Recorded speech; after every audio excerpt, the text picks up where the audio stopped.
This story is titled, At My Wedding, My Parents Told Everyone That My Golden Brother Deserved All My Success More Than I Did. So I grabbed the microphone and humiliated them in front of all guests, announcing I would never fund them again and let him do it instead. Hey Reddit, my name is Thomas, and I'm 29 years old. I've been working my ass off as a landscaper since I turned 18, starting at the very bottom, just mowing lawns in the blistering summer heat. Over the years, I've worked my way up through sheer determination and countless hours of hard work. Now I run multiple crews for a high-end residential landscaping company, making good money with tons of responsibility and actual career growth opportunities. It's something I'm genuinely proud of, even if my parents never saw it that way. You see, my parents have always treated my younger brother Nathan like he was God's gift to humanity. He's 2 years younger than me and has literally never held down a job for more than 6 months in his entire adult life. But somehow, in their eyes, he was always exploring his options and figuring out his path, while I was apparently settling for a blue-collar career that would never amount to anything meaningful. My dad is this old-school plumbing contractor who's been with the same company for over 30 years. My mom works in medical coding at the local hospital. They're solidly middle-class people who live comfortable lives, but they act like absolute royalty when it comes to Nathan. The level of entitlement they showed toward him was completely off the charts, and it had been going on for as long as I could remember. This pattern of favoritism started way earlier than I initially realized, and looking back now, I can see how it shaped everything that came after. When I was 14 years old, I saved up for months working at the local bakery, kneading dough, and cleaning up after closing time. I had my eye on this incredible mountain bike that I'd seen at the sporting goods store, and I was determined to earn every penny needed to buy it myself. After weeks of early mornings and aching hands covered in flour, I finally had enough money saved up to make the purchase. I was so proud of that bike when I brought it home. It represented months of hard work and sacrifice, my first real taste of earning something through my own effort. But my dad's reaction when he saw it was immediately dismissive. "Hope you're not planning to get it muddy," he said with this condescending tone. "You paid good money for that thing, so you better take care of it." The very next weekend, Nathan decided to take my bike without asking permission. He crashed it straight into a drainage ditch while showing off for some girl, bending the frame and scratching up the paint job completely. When I absolutely lost my mind about it, screaming about how he destroyed something I'd worked so hard for, my dad's response was unbelievable. "It's just a bike, Thomas," he said with this dismissive wave of his hand. "Don't be so materialistic about possessions. Your brother could have been seriously hurt in that accident." Here's the part that really made my blood boil. Nathan got his very first bike as a surprise gift just 2 weeks later, supposedly for improving his attitude after he'd been suspended from school for getting into a fight with another student. My parents literally rewarded him with an expensive gift after he'd been disciplined at school and destroyed my property. I couldn't make sense of the logic then, and I still can't make sense of it now. During my senior year of high school, I actually managed to get accepted to a 4-year college with a partial scholarship. I was genuinely excited about the opportunity and felt like all my hard work in school was finally paying off. However, when I looked at the remaining costs after the scholarship was applied, the numbers were still pretty overwhelming for an 18-year-old. I approached my parents about helping with housing expenses, especially since they'd always talked a big game about investing in education and how important it was for their sons to get ahead in life. My dad's response was to literally laugh in my face. "You've got 2 hands and a strong back," he said with this dismissive chuckle that made my stomach drop. "Figure it out yourself. That's what real men do." So I did exactly what he told me to do. I worked landscaping jobs all summer long, putting in 12-hour days under the scorching sun, saving up every penny I could manage.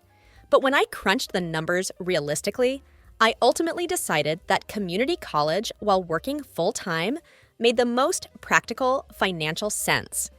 It wasn't my dream scenario, but it was a smart decision that would let me avoid crushing debt while still getting an education.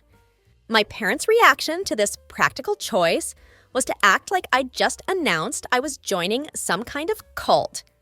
Community college isn't real college, my mom said with this heavy sigh, like I'd personally crushed all her dreams and aspirations. I guess not everyone has university potential after all. The disappointment in her voice was unmistakable, and it cut deeper than I expected. Meanwhile, Nathan graduated high school by the absolute skin of his teeth, barely scraping by with the minimum grades needed to get his diploma.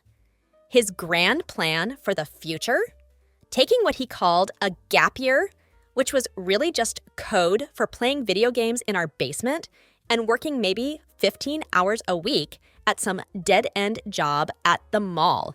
But my parents treated this lazy approach like he was embarking on some grand journey of self-discovery. Nathan's really figuring out his path in life, my dad would tell relatives at family gatherings, wearing this proud smile like Nathan was off climbing mountains or volunteering in third-world countries. He's not rushing into anything important. He's taking the time to really understand what he wants from life. When I would come home exhausted from pulling 12-hour days between community college classes and full-time landscaping work, Nathan would inevitably be sprawled out on the living room couch. He'd be surrounded by empty snack wrappers and energy drink cans, playing games on the PlayStation that I had actually bought with my own money. Sometimes he'd have some girl over that I'd never seen before, and other times he'd be hanging out with guys who looked shifty as hell and made me uncomfortable just being in the same room. My parents never said a single word about any of it. I clearly remember the time I asked for help with community college tuition. It was only $800 for a semester of landscaping design classes that would actually help advance my career. My dad told me to figure it out because that's what men do when they want something. He made it sound like asking for help was some kind of character flaw or sign of weakness. Meanwhile, they paid for Nathan's entire first year at State University without him even asking. And what did Nathan do with this incredible opportunity that I would have killed for? He flunked out completely after spending the entire year partying nonstop and barely attending classes. Their response to this massive waste of money and opportunity? College isn't for everyone, they said with understanding nods. Nathan's just too creative for structured learning environments. He needs to find his own way. My buddy Brandon, who I've known since high school, kept pointing out how completely messed up this whole situation was. Dude, your parents act like they owe Nathan everything and you owe them, he'd tell me whenever we'd grab beers after work. I'd usually brush off his observations with something like, that's just how family dynamics work. But deep down in my gut, I knew he was absolutely right. The double standard was so blatant that even outsiders could see it clearly. Things got exponentially worse when I turned 25. Nathan had borrowed my credit card to buy concert tickets, supposedly just for himself, but actually for him and his entire group of friends. We're talking about $760 worth of premium tickets to some festival. When I confronted him about it at a family dinner, expecting some kind of support from my parents, they acted like I was being completely unreasonable for wanting to be paid back for what was essentially theft. He wanted to treat his friends to a nice experience, my mom said, like that somehow justified him stealing from me. You make good money now, so what's the big deal really? My dad added with this dismissive shrug. It's not like you have a family to support or anything important to spend money on. Nathan just sat there smirking the entire time, clearly enjoying watching me get lectured for being upset about his theft. "I'll pay you back when I get my tax return," he said with this casual wave of his hand, like it was no big deal at all. Of course, he never did pay me back, not a single penny. What my parents didn't know, and what made this theft even more infuriating, was that I had been carefully saving that money for a certification program that would bump me up to supervisor level at work.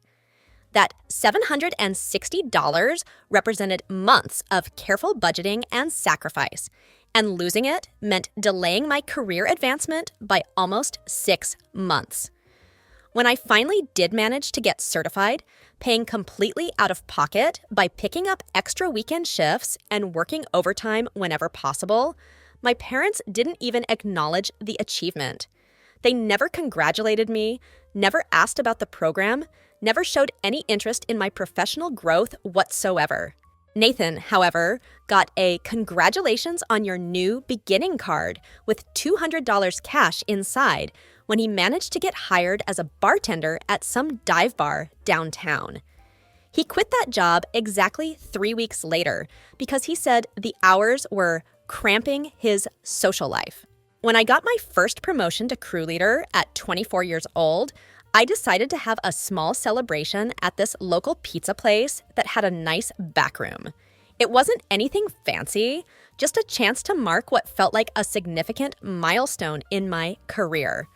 My parents didn't even bother showing up to this modest celebration. "It's just landscaping," my dad said when I called to ask where they were. "Call us when you get a real career that actually matters." But when Nathan got promoted to head bartender at some dive bar, which basically meant he was the only employee who knew how to make anything more complicated than a beer and a shot, they took him out to an expensive fancy dinner.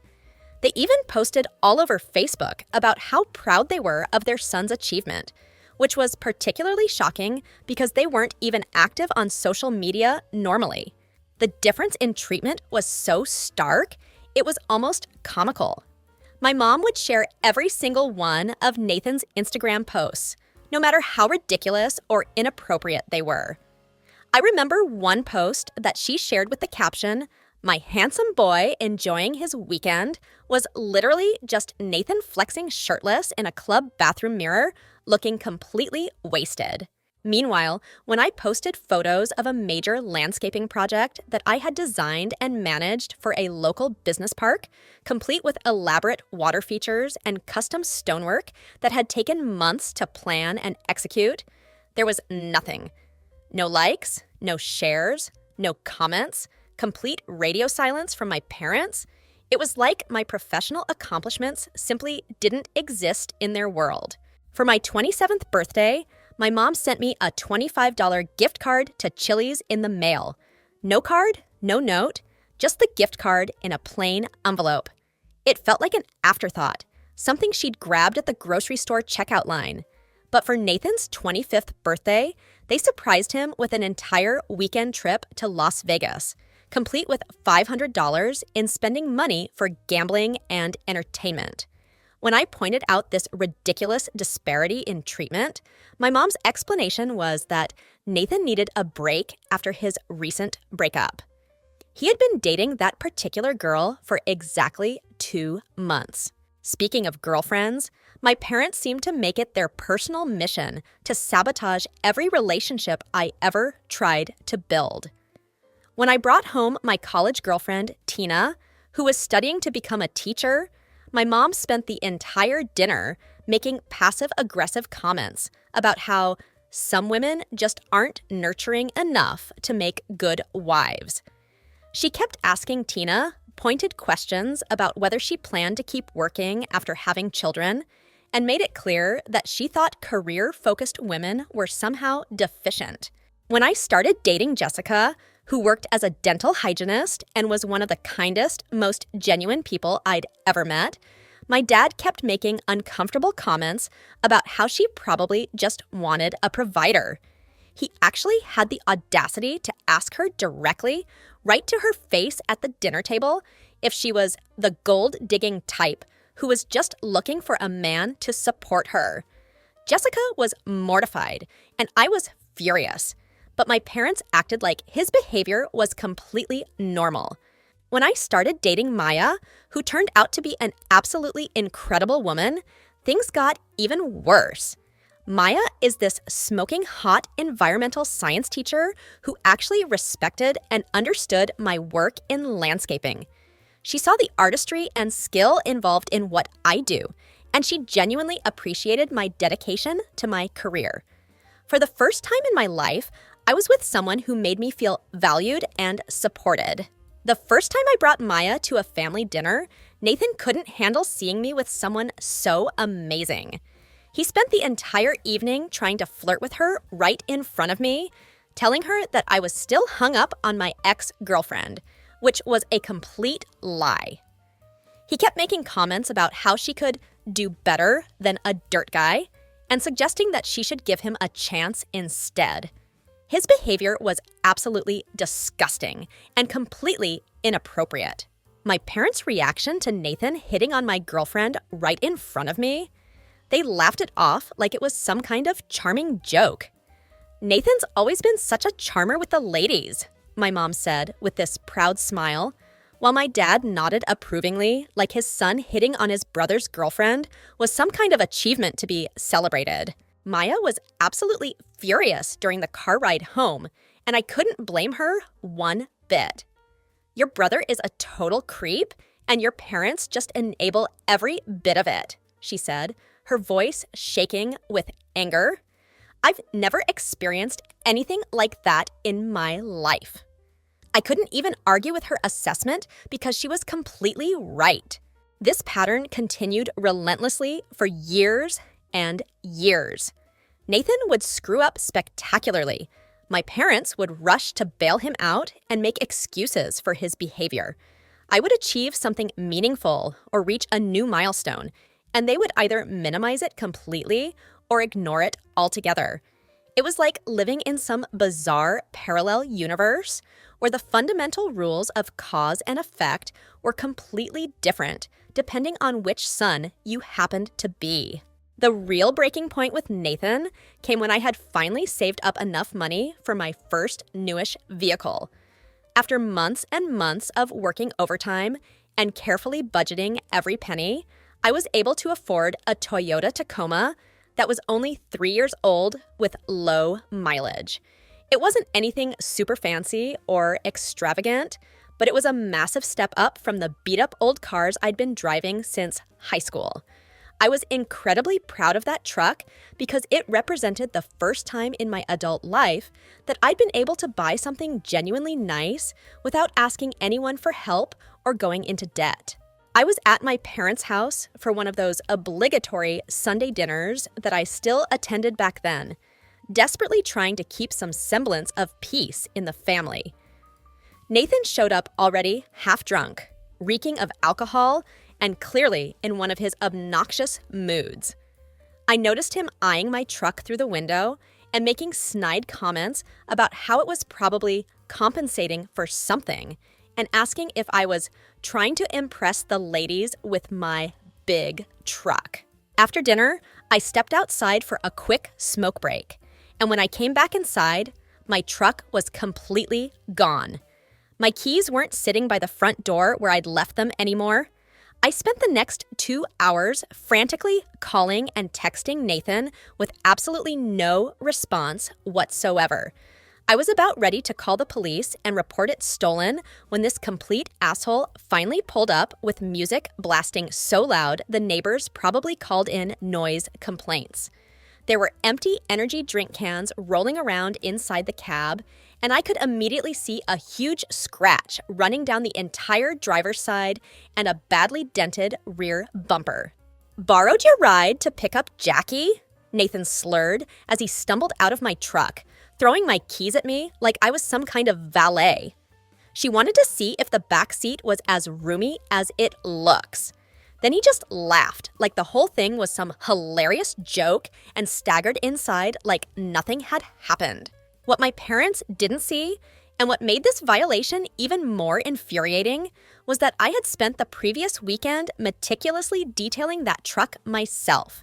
I had washed it, waxed it, and detailed every inch of the interior. I had even gotten down on my hands and knees to scrub the floor mats with a toothbrush. It wasn't because I'm obsessively neat or anything like that, but because that truck represented everything I had worked so hard for. And now it had a 3-foot scratch gouged down the driver's side and reeked of cheap perfume and stale alcohol. I followed Nathan inside, absolutely fuming with rage, and confronted him in front of my parents about what he had just done. Their reaction was somehow even more infuriating than Nathan's theft itself.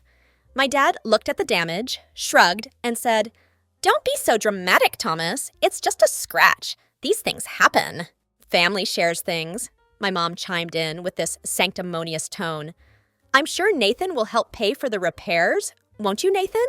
Nathan just flopped down on the couch, grabbed the remote control, and changed the channel like nothing had happened.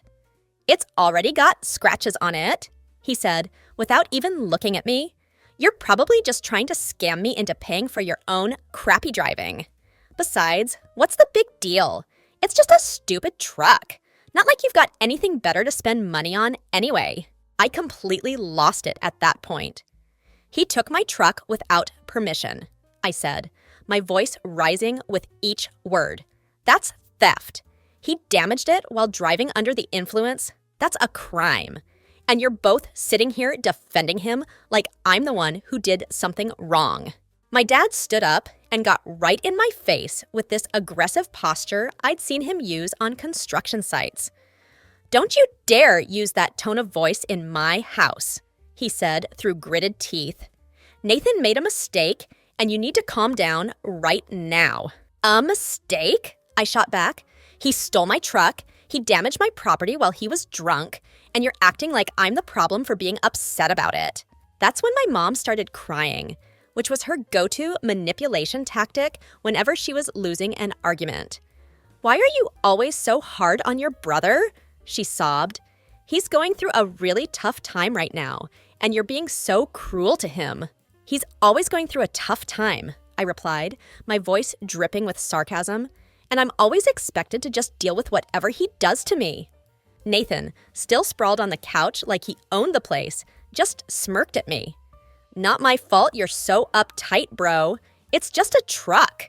You need to chill out and stop being such a drama queen." That was the absolute final straw for me. I was completely done with this toxic dynamic. I turned to Nathan, looked him straight in the eye, and said with complete conviction, "You have exactly 30 days to pay for the damages to my truck, or I'm filing a police report for theft and property damage." My dad absolutely exploded at that statement. "You will not file a police report against your brother," he screamed, his face turning bright red with rage. "That is not how this family handles things, and I won't allow it." "Then how does this family handle things, Dad?" I shot back, my voice getting louder with each word. Because from where I'm standing, Nathan gets away with literal crimes while I get lectured for being upset about being victimized. I walked out of that house and never looked back. That very night, I blocked Nathan's phone number completely. I told my parents in no uncertain terms that I was done with him until he paid for the damages and gave me a genuine apology for what he had done. Their response was exactly what I expected. "You've always been too sensitive about everything, and Nathan's going through a rough patch right now, so you need to be understanding." My mom and dad spent the next several months trying to manipulate me into apologizing to Nathan instead of holding him accountable for his actions. My dad would call me with guilt trips like, "Your mother is really upset about this family rift that you've created." My mom would text me pictures of Nathan at various family events with passive-aggressive captions like, "Someone's missing from our family gathering," or "If only everyone could be here to enjoy this moment." Not once during this entire period did they actually hold Nathan accountable for what he had done. Not once did they acknowledge that he was completely in the wrong. It was always about how I needed to be the bigger person and let it go for the sake of family harmony. They wanted me to just forget about the theft and damage because holding Nathan responsible for his actions was apparently too much to ask. The promotion that changed everything in my life came about 6 months after the truck incident. I had been absolutely busting my ass at work, taking on extra projects, coming in early every single day, and staying late whenever needed. My boss, Kevin, noticed my dedication and work ethic, and he bumped me up to head manager for all North County projects. The promotion came with a company truck, full benefits package, and a significant salary increase. For the first time in my adult life, I felt like my hard work was actually being recognized and rewarded appropriately. I decided to celebrate this major milestone by throwing a party at this nice brew pub downtown. I reserved the back patio area, ordered food for everyone, and even hired a local musician to play acoustic guitar during the evening. I invited my parents to the celebration, but I made it crystal clear that Nathan was absolutely not welcome at my party. My mom immediately tried to guilt trip me about the decision. "He's still your brother, and family should stick together through good times and bad," she said, with that manipulative tone she always used. My dad was much more direct and confrontational about it. "You need to grow up and get over this childish grudge you're holding," he said dismissively. "It's embarrassing for everyone involved, including you." When I stood firm on my decision and refused to budge, my dad hit me with his final ultimatum. "Fine, but don't expect us to choose sides in this little tantrum of yours." The night of the promotion party, everyone else showed up and had a great time. All my work buddies were there, friends from my softball league, and even Nathan's wife, Lucy, came without him, which was honestly shocking to me. Maya was there too, looking absolutely amazing and genuinely proud of my achievement. It felt incredible to be surrounded by people who actually valued and respected what I had accomplished. My dad showed up about an hour late, already looking disheveled and wearing this stained Dallas Cowboys jersey, like he couldn't be bothered to change into something appropriate for his son's career milestone. My mom at least made an effort to look happy for me, but she kept checking her phone constantly throughout the entire evening, probably texting Nathan updates about the party. Throughout the night, my dad kept making these loud, passive-aggressive comments designed to make everyone uncomfortable. "Shame not everyone could be here to celebrate," he'd say within earshot of my coworkers. "Some people think landscaping management is a big deal, I guess," he'd mutter whenever someone would congratulate me on the promotion. Every single time Kevin or one of my other coworkers would say something positive about my work or my promotion, my dad would immediately jump in with some comment about how Nathan could have been a landscape architect if he had really wanted to pursue it. "He just has bigger ambitions than this kind of work," he'd say with this dismissive wave of his hand. At one point during the evening, Kevin was showing everyone the before and after photos of that tech CEO's project on his tablet. You could literally see my design skills and artistic vision in the transformation of this completely barren hillside into this gorgeous terraced garden with native plants and a small waterfall feature. It was some of my best work, and I was genuinely proud of how it had turned out. My dad glanced at the photos for maybe 2 seconds before saying loudly, "Looks like a bunch of plants to me. Not exactly rocket science, is it?" His dismissive attitude was so obvious and embarrassing that several people actually stopped their conversations to stare at him. My coworker Damon, who had absolutely no idea about my family dynamic or history, pulled me aside later in the evening and asked quietly, "Dude, what's up with your dad? Why is he being such a complete jerk at your own promotion party?" I just shrugged it off and told him not to worry about it, but inside I was absolutely fuming with embarrassment and anger. Then Kevin stood up to make this really thoughtful toast about how I had earned the promotion through consistent hard work, reliability, and exceptional client management skills. He mentioned how clients specifically requested me for their projects and how lucky the company was to have someone of my caliber on the team. It was exactly the kind of recognition I had been working toward for years. That's when my dad decided to stand up right in the middle of Kevin's toast, interrupting him mid-sentence, and announce to the entire patio full of people, "Must be nice getting promotions for just showing up and pushing a lawnmower around. Not like you're out there building actual structures like real men do. Your brother would have run circles around this landscaping stuff if he had wanted to waste his time on it, but he's always aimed higher than this. Shame you couldn't even invite your own blood to your little party. Some son you turned out to be." The entire place went completely dead silent. Kevin's jaw literally dropped open in shock. Maya squeezed my hand so hard it actually hurt, and something inside me just completely snapped, but not by yelling or losing my temper. Instead, I felt this strange calm come over me, like I was finally seeing everything clearly for the first time. I raised my glass with this completely calm smile and said, "That's awesome, Dad. Then Nathan can start paying your mortgage too when his bartending shifts aren't keeping him busy stealing cars. Or maybe he can sell some of those actual structures you think are so impressive." My dad's face turned bright purple with rage. "How dare you talk to me like that after everything we've done for you over the years?" he sputtered. I actually laughed right in his face. "Everything you've done for me? Name one thing, Dad. Just one actual thing you've done for me that you didn't make me pay back with interest or hold over my head forever." My mom tried to jump in with her usual peacemaking routine. "Thomas, please, not here in front of everyone. We're still your parents." "No," I cut her off completely. "You're Nathan's parents. I'm just the ATM you use when he burns through his monthly allowance." I set down my glass, thanked everyone else for coming to celebrate with me, and walked out of my own party. Maya followed me to the parking lot, but I told her I needed some space to process everything that had just happened. I got in my truck and drove to this scenic overlook outside of town, where I sat for hours thinking about all the years of mistreatment and manipulation I had endured.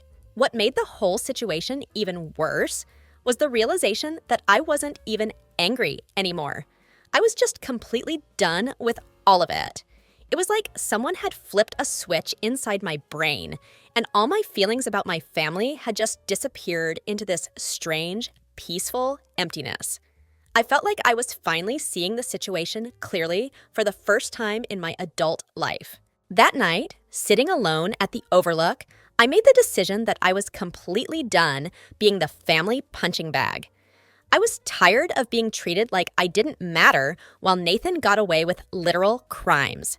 I was exhausted from years of having my achievements minimized while his failures were excused and enabled. I called my buddy Brandon, who works at the bank where my parents have their accounts. It wasn't exactly legal what I was asking him to do, but he owed me big time after I had covered for him when he got into some serious trouble a few years back. "Hey, I need you to check something for me," I told him over the phone. "I want to know exactly how much my parents are helping Nathan financially. I need to see the real numbers." What Brandon discovered the next day was way worse than I had ever expected. My parents weren't just helping Nathan out occasionally with small loans or emergency funds. They were completely financially ruined by him, and they had been hiding the full extent of it for years.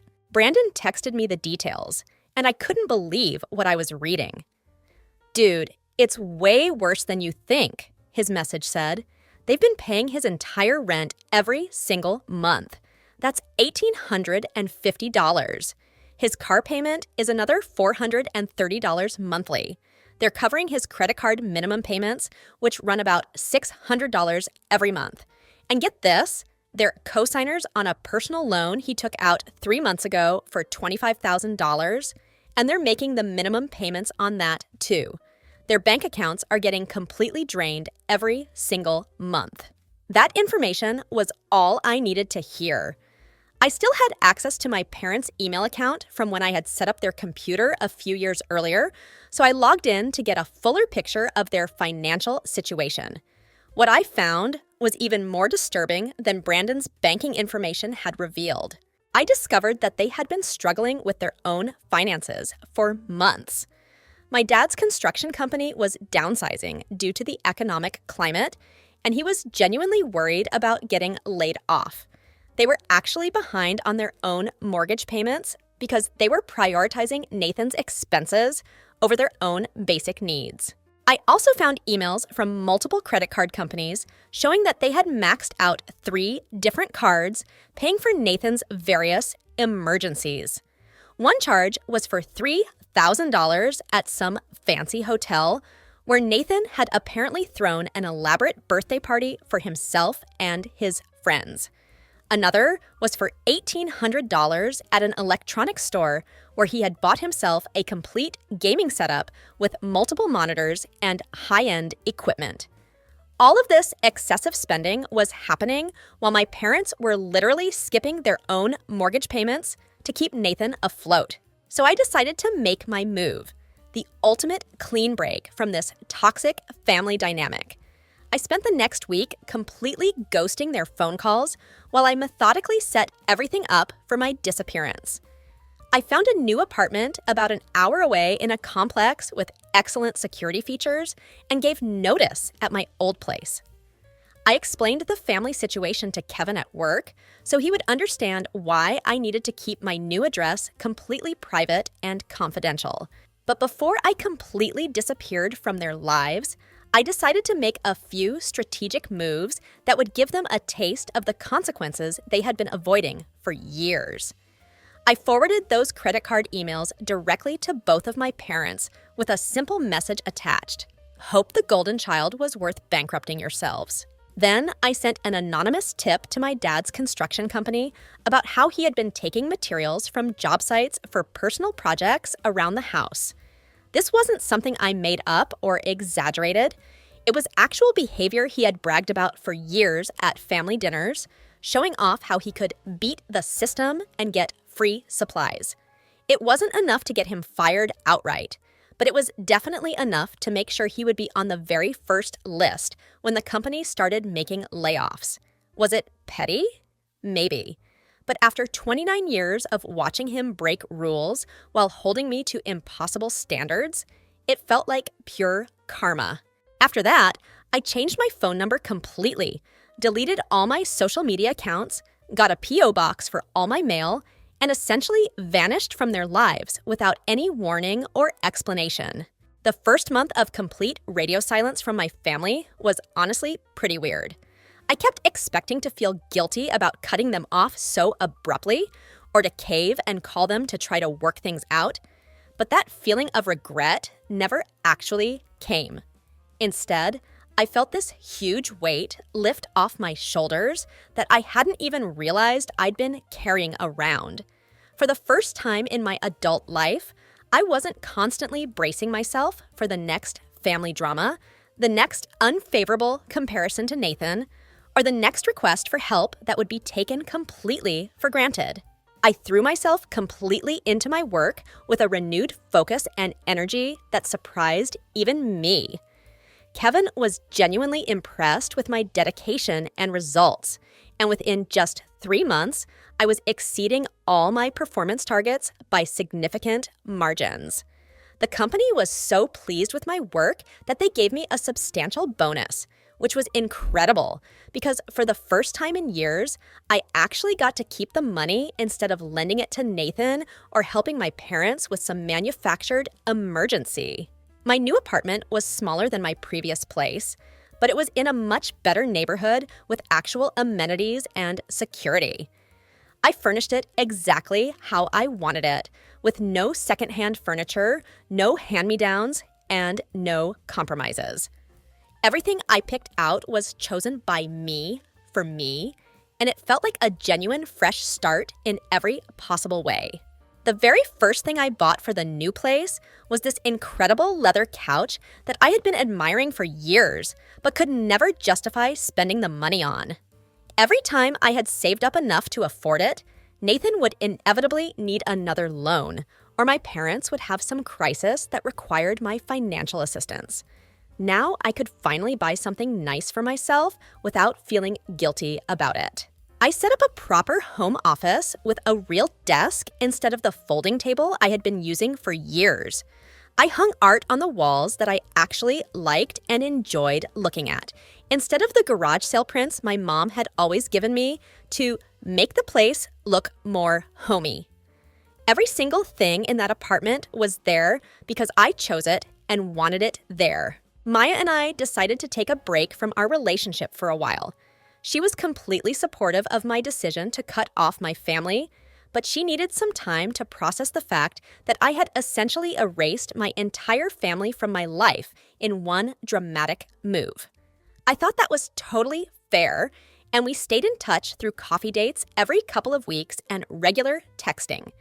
She was dealing with her own family issues, so she understood the complexity of toxic family dynamics better than most people would. I started making new friends through work connections and joined an adult soccer league that played games on weekends. I began hiking regularly in the mountains outside the city, and I actually developed real hobbies that weren't just ways to escape from family stress and drama. For the first time in my adult life, I was putting myself first and prioritizing my own well-being, and it felt absolutely incredible. I also started a small side business designing landscapes for homeowners who couldn't afford full professional landscaping services. I created template plans that they could implement themselves, complete with detailed plant lists and maintenance schedules. This side business brought in an extra $1,500 to $2,000 per month, doing work that I genuinely loved without any family drama attached to it. I was finally building something that was entirely mine. 8 months after I had completely disappeared from their lives, Maya, who I was still keeping in touch with regularly, told me that my dad had indeed been laid off during his company's restructuring process. My mom's hours at the hospital had been significantly cut back due to budget constraints, and Nathan was still doing exactly the same irresponsible stuff he'd always done. He was still the golden child who could do absolutely no wrong in their eyes, except now they couldn't afford to keep bankrolling his destructive lifestyle. Maya had run into Lucy at the gym, and Lucy had apparently spilled all the details about what was happening with my family. Nathan had been fired from 3 more jobs in the span of just 6 months. The most recent firing was from a warehouse job where he had been caught stealing inventory and selling it online for extra cash. Instead of pressing criminal charges against him, the manager had just fired him because he didn't want to deal with the paperwork hassle of prosecuting the case. Nathan had also managed to total the Honda that my parents had bought for him, and he was now driving my mom's car everywhere, which left her taking public transportation to work every day. My dad had been forced to sell his prized fishing boat to cover some of Nathan's outstanding debts, but he was telling everyone that it was just time for an upgrade to save face. The most satisfying part of this whole situation was learning that Nathan had been forced to move back in with my parents because he couldn't afford rent anywhere on his own. So now, there were 3 adults crammed into their small 2-bedroom house, with Nathan taking over the entire living room with his belongings. According to Lucy, the place looked like a college frat house, with Nathan's stuff scattered everywhere, and my dad just sitting in the kitchen looking completely shell-shocked at what his life had become. Then the text messages started coming from unknown phone numbers, which I quickly realized were extended family members trying to reach me after getting my new contact information from somewhere. "Your parents are really struggling right now," they would say. "They might actually lose their house if things don't turn around soon." My Aunt Linda even left me a voicemail saying, "I know they weren't always fair to you growing up, Thomas, but they're still your parents at the end of the day." I said absolutely nothing in response to any of these attempts to reach me. I did nothing to help or intervene in their situation. I just kept living my life, running my landscaping crews, making good money, and actually enjoying the peace and stability that came with having zero family drama in my daily routine. My cousin Tim, who I had always been relatively close with during family gatherings, was smart enough to reach out through my work email address. "Hey man, I totally get why you went dark on everyone," his message said. "I've seen how they treated you compared to Nathan over the years, and it was pretty messed up. But things are really bad for them now. They're drowning in debt from all those years of constantly bailing Nathan out of trouble. Just thought you should know what's going on." I didn't even bother replying to Tim's email, not because I was angry with him personally, but because I knew that any response would open a door that I absolutely wasn't ready to open. Any communication would be seen as a crack in my resolve, and they would immediately start pushing to widen that crack until I was sucked back into their toxic dynamic. Around the 1-year mark of my complete disappearance from their lives, I got an unexpected visitor at my worksite. It was Lucy, Nathan's wife, or actually his ex-wife, as I would soon find out. She looked tired and worn down, with bags under her eyes, but she was dressed professionally and seemed to have her life together. "I was in the area for a job interview," she explained when I looked surprised to see her. "I thought I'd stop by and see how you were doing." We went to get coffee at a nearby cafe, and she filled me in on the current family situation without me having to ask for details. She and Nathan had officially split up about 6 months earlier, after she discovered that he had been cheating on her with multiple women throughout their marriage. She had moved out, gotten her own apartment, and was in the process of completely starting her life over from scratch. "Your parents are in really bad shape," she told me, stirring her coffee thoughtfully. "The bank actually foreclosed on their house about 2 months ago. They're living in this tiny 1-bedroom apartment now that's barely big enough for 2 people, let alone 3. Your dad's been completely blacklisted in the construction industry after that anonymous tip about him stealing materials, so he can't find work anywhere. Your mom's hours got cut back to part-time, so their income is basically nothing now. They're completely broke." "And what about Nathan?" I asked, surprised at how little emotion I felt when hearing about their financial collapse. "Nathan is still Nathan," she said with this dry, bitter laugh. "Still partying whenever he can scrape together money, still charming his way through life without any real consequences. He's living on their couch in this cramped apartment, and he's still somehow their perfect son, even as they lose everything trying to help him." Lucy told me that Nathan had actually been offered a management position at his friend's landscaping company. It was a much smaller operation than where I worked, but it would have been steady income with real responsibility and growth potential. But Nathan had turned down the job because, in his words, "That's Thomas's thing, and I'm way better than that kind of work." Instead, he claimed to be working on a startup idea that seemed to involve playing video games for 12 hours a day and doing very little actual productive work. Lucy didn't ask me to reach out to my parents or try to guilt me into helping them. She didn't try to manipulate me or make me feel responsible for their situation. She just shared the information objectively and let me decide what to do with it. "I honestly don't blame you for leaving the way you did," she said as we were getting ready to part ways. "I wish I'd been smart enough to get out of that toxic situation much sooner than I did."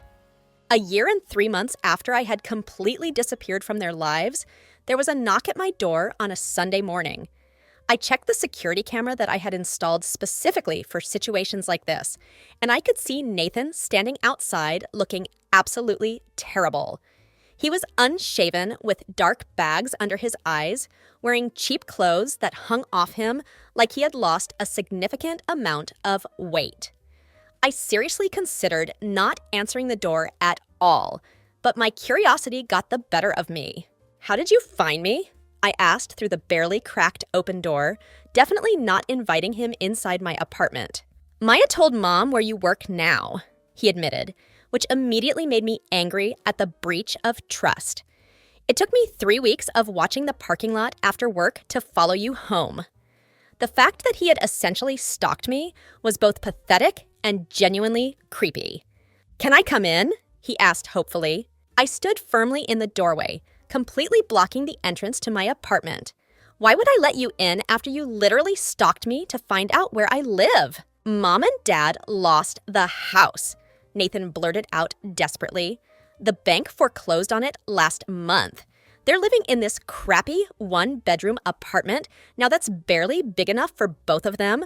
Dad can't find any work because of that anonymous tip someone sent to his company about the materials he was taking. Mom's hours got cut back even more at the hospital. They've been helping me out financially for years, but now they can't afford to do it anymore." "And?" I said, feeling absolutely nothing but mild annoyance at being bothered. "And I'm completely screwed, man," Nathan continued, his voice taking on this desperate, whining quality. "I've got something like $40,000 in total debt spread across different credit cards and loans. My car got repossessed 2 weeks ago. Lucy left me and filed for divorce. I've been sleeping on their couch, but there's barely enough room for them in that tiny place, let alone me taking up their living room." As Nathan talked, I started noticing things that I hadn't seen at first glance. His hands were shaking slightly, and his eyes couldn't seem to focus on one spot for more than a few seconds.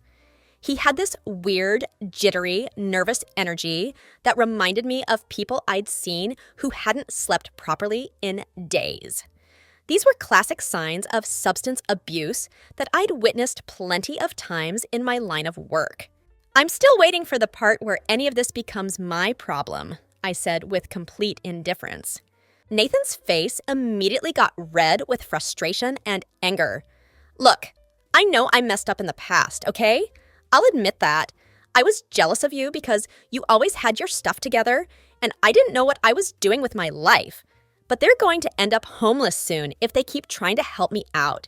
They're your parents too, man." The confession of jealousy caught me completely off guard, but it wasn't nearly enough to make up for years of theft, manipulation, and enabling from my parents. I stepped outside my apartment, closing and locking the door firmly behind me, and got right up in Nathan's face so he could see how serious I was. "No, they're your parents," I said with ice-cold clarity. "They made that crystal clear for 29 years of my life. I'm just the gardener who wasn't good enough, remember?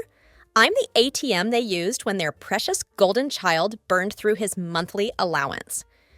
"They talk about you all the time now," Nathan said, his voice actually cracking with what sounded like genuine emotion.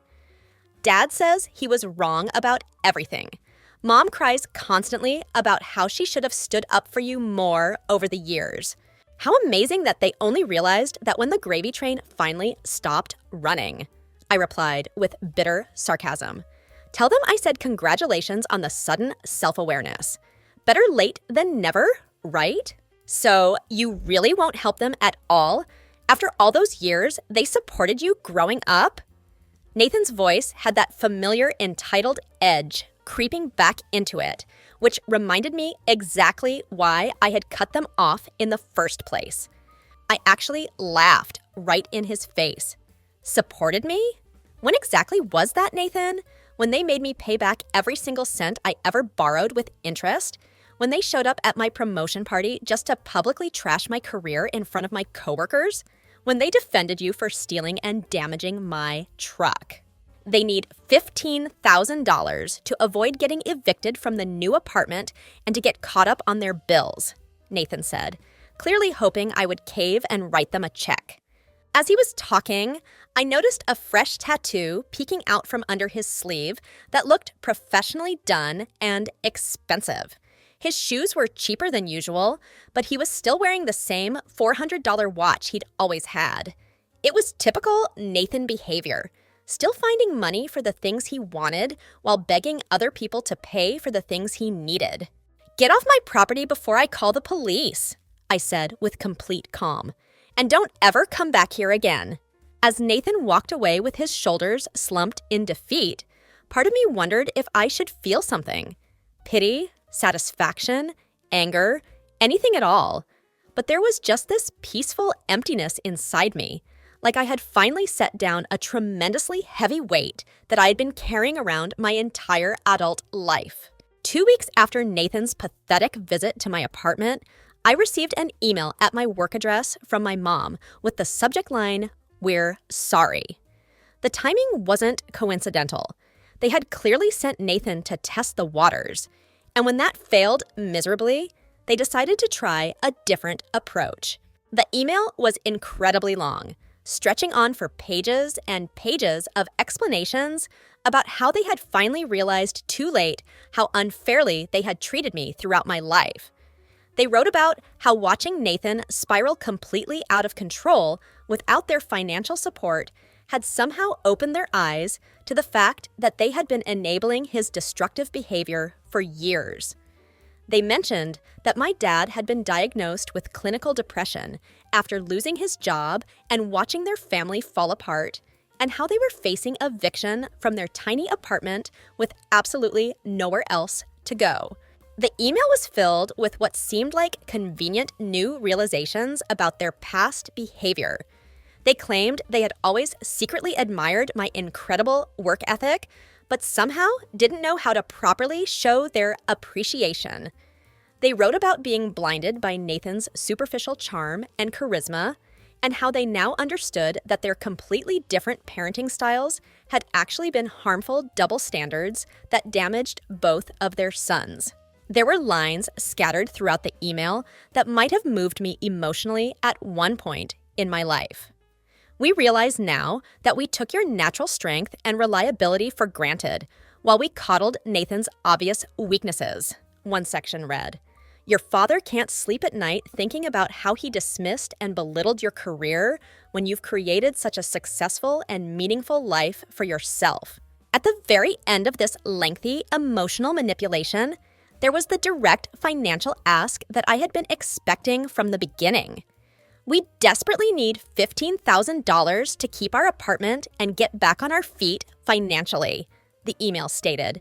"We know we have absolutely no right to ask this of you after everything that's happened, but we literally have nowhere else to turn for help.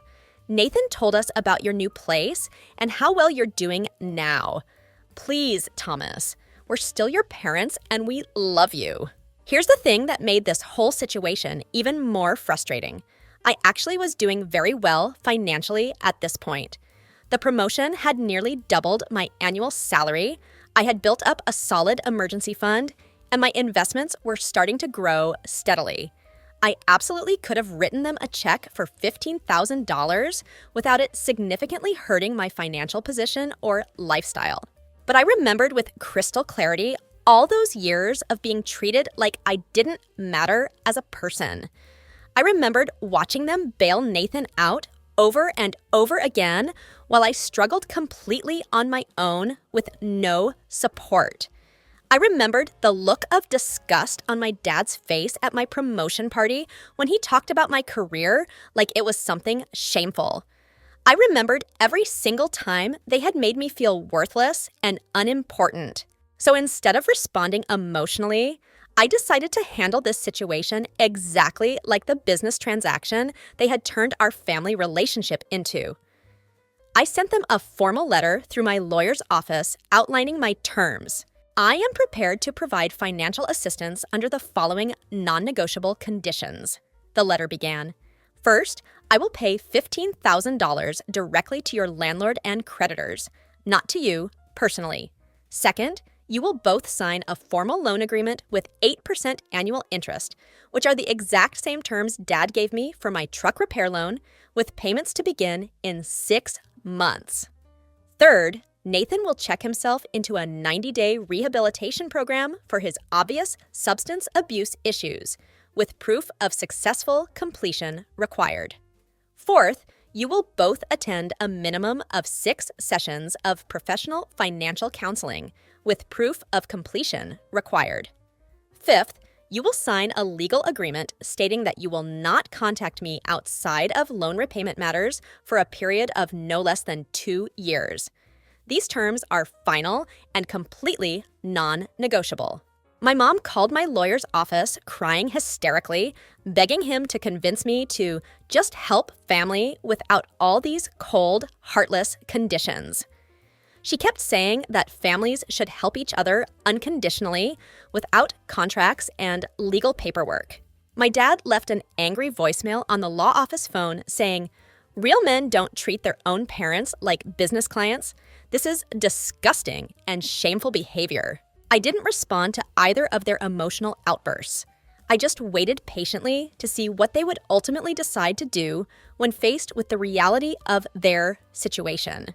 3 days before they were scheduled to be evicted from their apartment, I received an email from my lawyer confirming that they had signed every single condition in the contract. Nathan had checked himself into a 90-day rehabilitation program, and the first payments to their landlord and various creditors had already been processed and completed. My life now is completely unrecognizable from what it was just 2 years ago. Maya and I are officially engaged after working through our relationship issues and building something genuinely healthy together. I received another significant promotion at work, and I'm now overseeing landscaping operations for the entire county, which comes with substantial responsibility and an excellent salary. We bought our first house together. Nothing extravagant or showy, but it's genuinely ours, and we love every square foot of it.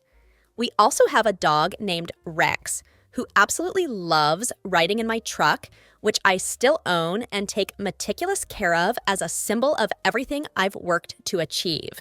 Sometimes when Maya and I are driving to visit her family, who are absolutely amazing people, by the way, we pass through the part of town where my parents now live.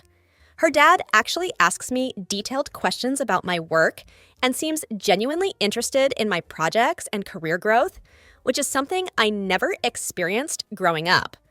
Occasionally, during these drives, I'll see people in the distance who look like my parents from far away, but I feel absolutely nothing when this happens. No anger anymore, no lingering resentment, not even satisfaction at how everything ultimately turned out. Just complete emotional emptiness.